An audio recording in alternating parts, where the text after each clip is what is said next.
Deep in the forest, the hares once gathered. A band of their own was formed in the woods. For years of cruelty, they answered at last, and the poor old wolf hid trembling in leaves. Predators shivered inside their dark dens. So it often happens in the wide world when arrogant hunters sense weakness nearby, when they cross the line and see no borders. But once, long ago, everything was peaceful. The forest lived its quiet life. What the future would bring to this place, no creature knew, not even the fox.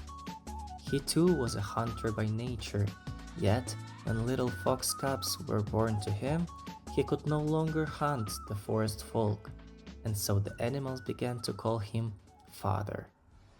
He was old and clever beyond measure. Perhaps 100 years he had lived in the woods. Though all respected and loved him dearly, he was closest of all to the hares. And there were many hares in the forest, old ones, young ones, large and small.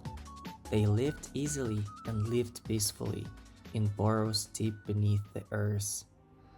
Then one summer day, without a warning, a pack of wolves entered the forest path.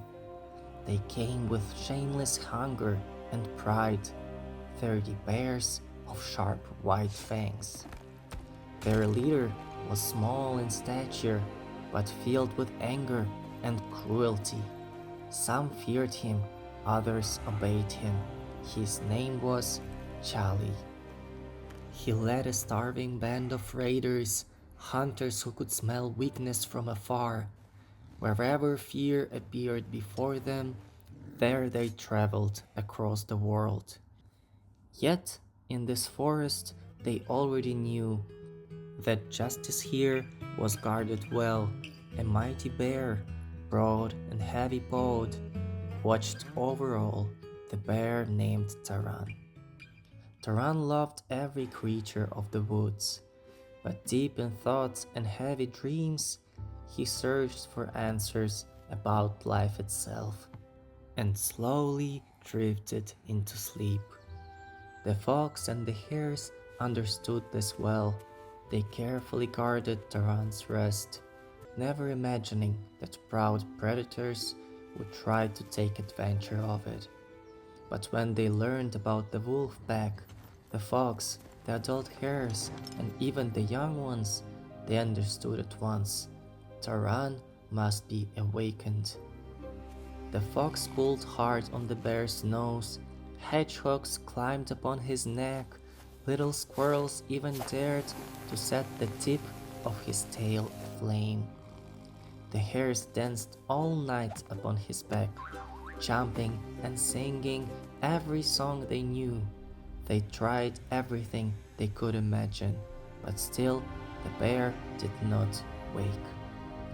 It seemed Taran had fallen too deeply into his peaceful meditation. He could not return from it, sleeping happily, calm and still. Night passed, and morning came. The animals gathered to think together.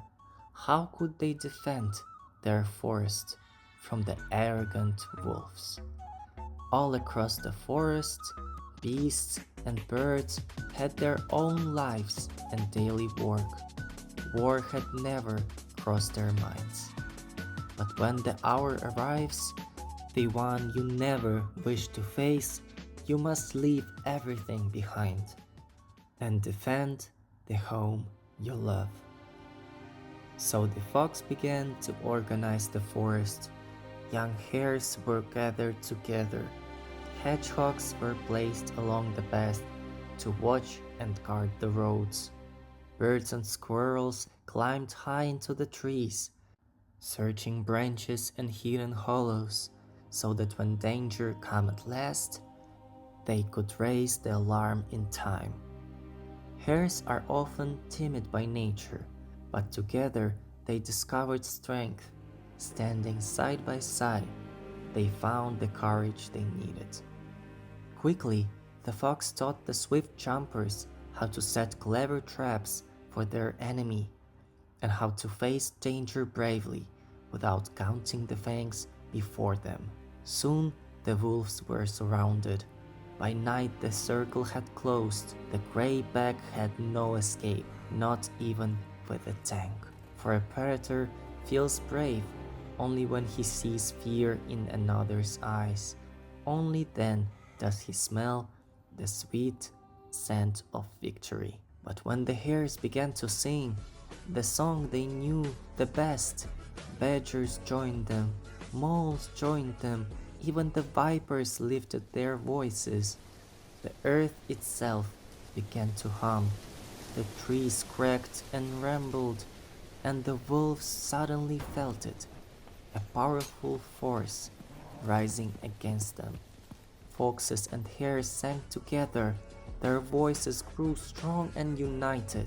They felt the spirit of the forest and the strength that lived within it. One by one, Charlie and his band fought their way towards the road, pricked by hedgehog spines, scratched by the claws of birds, and each of them learned that day a lesson they would not forget: what true strength really is, and what steps truly matter. If you live with arrogance and cruelty, one day you may meet a force that will put everything back in its place. But if your actions are honest and true, and there are many like you, stand together without delay and say clearly, enough is enough.